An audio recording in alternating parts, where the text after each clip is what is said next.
तो भक्तों, भोले बाबा भी ऐसे थे। भोले बाबा ने भी प्रतिज्ञा कर ली कि तू मुझे बुलाएगा नहीं तो मैं भी बिना बुलाए तेरे यहाँ जाऊंगा नहीं। अपना जमाई, अपना मेहमान, रिश्तेदार, बहन भांजी रूठ जाएं, बहनों रूठ जाएं तो एक बार नहीं 101 बार मनाए।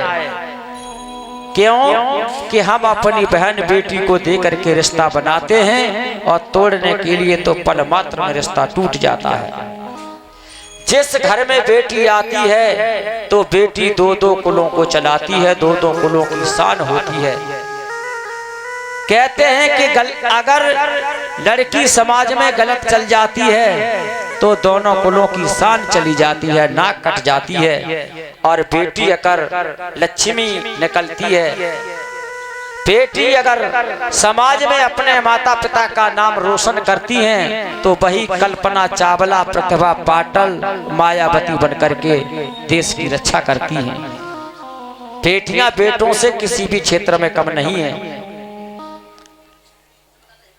आज अपने बेटी और दामाद को निमंत्रण नहीं दिया। कहते हैं घर पर यज्ञ करते हो या गृह प्रवेश कराएं, घर पर कोई शुभ कार्य करते हैं तो सबसे पहले मान पक्ष को बुलाया जाता है कि भाई अपनी बेटियों को इकट्ठा कर लो, बहनों को बुला लो, बहनों को बुला लो, तो ये कार्य हमारा अच्छी तरह से संपन्न हो जाएगा। अब पंडित की जगह पर मान्य को माना जाता है। जहां पंडित नहीं होता है तो उसकी दक्षिणा मान्य पक्ष को दे दी जाती है। अब उसने तो अपने मान पक्ष के रिश्तेदार बुलाए ही नहीं। भोले बाबा वैसे भी देवताओं में बड़े देवता हैं। सती को नहीं बुलाया, अपनी बेटी को नहीं बुलाया, दामाद को नहीं बुलाया तो नहीं बुलाया, अपनी बेटी को निमंत्रण दे ही देता। अब देखिए यहाँ पर बेटी की भावना। भोले बाबा रोक रहे हैं, बिना निमंत्रण के जाओगे तो वहां पर कोई सम्मान नहीं होगा। और सती जी कह रही हैं, माता पिता गुरु घर जाए, बिना बुलाए दोष न आए। बेटी माता पिता और गुरु के घर कभी भी जा सकती है, बिना बुलाए कोई दोष नहीं आता। ये बात तो अच्छी सोची, लेकिन उधर सोच अच्छी होती। भोले बाबा ने कहा ऐसा है, आप नहीं मानती हो तो आप चली जाओ, आपके माता पिता हैं, हमारे तो ससुर हैं और झगड़ा तो हमसे हुआ है। और आज के पति ससुर और दामाद में झगड़ा हो जाए तो पति पत्नी से ये कहता है, दारी की उतकू गई ना तो तेरी दोनों टांगे तोड़ दूंगा। अगर आप भतीजे और उधर से भैया फोन करते हैं कि आ जाओ, नवदे है, भतीजो भयो है, तो बड़ी खुशी होती है बेटी को कि मैं अपने मायके जाऊंगी। कछु ना मिलेगा तो एक साड़ी तो मिल के जावे, 500 रुपया मिल जावेंगे, बड़ी खुशी होती है। और ऐसी अवस्था में पति जब मना करता है तो पति उस समय उसको धुंधकारी नजर आता है। हट करती है, मैं तो जाऊंगी, अपने मैया से मिलवे जाऊंगी, अपने संग की सहेलियों से मिले आऊंगी, सबकी इच्छा होती है। लेकिन माता बहनें विचार नहीं कर पाती, बड़ी सीधी सरल स्वभाव की होती है।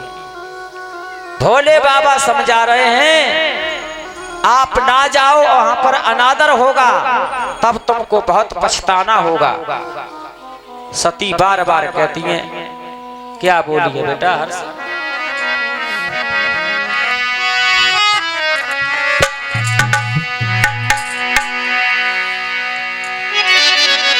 अरे पैया पड़ू पति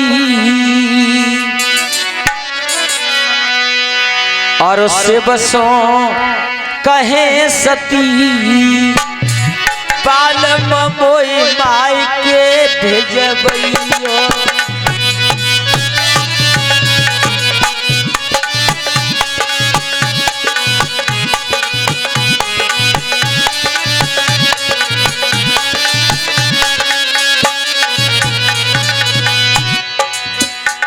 अरे प्रिय तुम मेरो कहना मानो,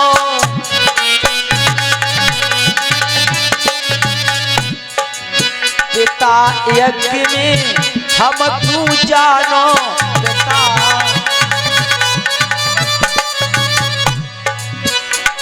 अरे मानो कही पति अरे शिवसो कहे सती प्रीतम मोय मायके भेजलियो शिव से।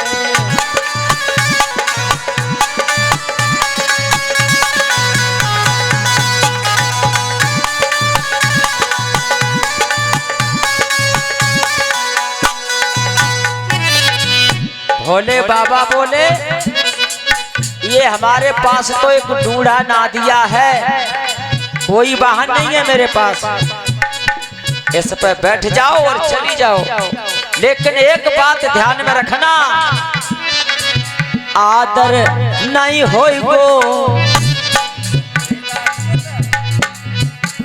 वहाँ आदर नहीं होइगो, गौरा बिना बुलाए तुम जाओगी आदर।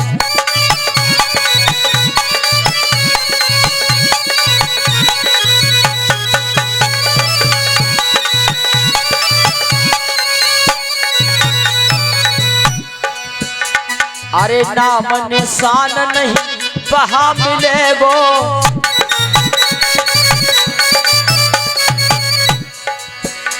अरे नाम निशान नहीं वहाँ मेरो, जाय के होएगो दुख घनेरो जाय के।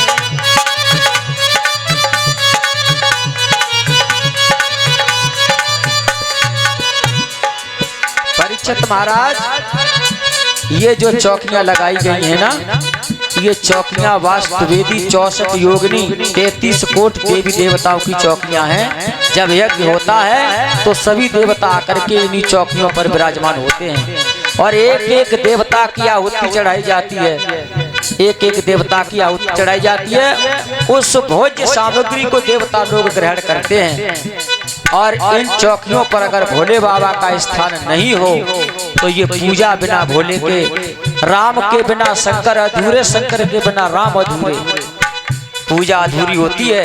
भोले बाबा कह रहे हैं वहां पर सभी देवता स्थान पर विराजमान होंगे और हमारा स्थान भी नहीं होगा, हमारा वहां पर कोई नाम निशान नहीं होगा। तो पार्वती जी तुमको बहुत शर्मिंदा होना पड़ेगा। नाम निशान नहीं वहां पर मेरो, तब तुम्हें होएगो दुख हनेरो, हंसी करायागी गौरा बिना बुलाए जाएगी, हंसी करायागी।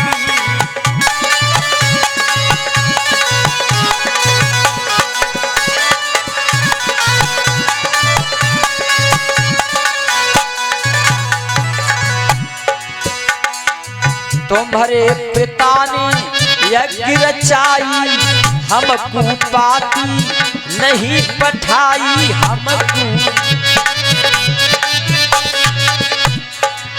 और फिर तुम शर्माओगी, फिर तुम शर्माओगी सती जी बिना बुलाए जाओगी।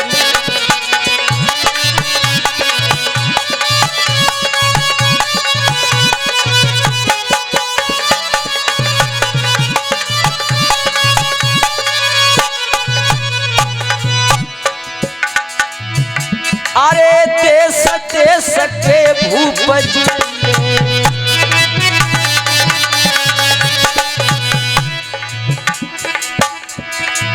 देश देश के भूप जुड़ेंगे,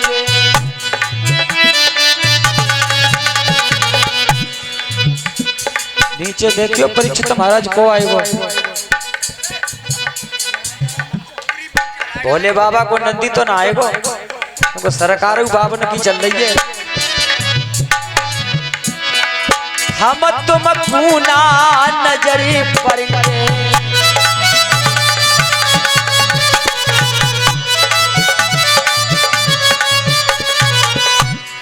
फिर तुम खिसियाओगी, फिर तुम पछताओगी गौरा बिना बुलाए जाओगी।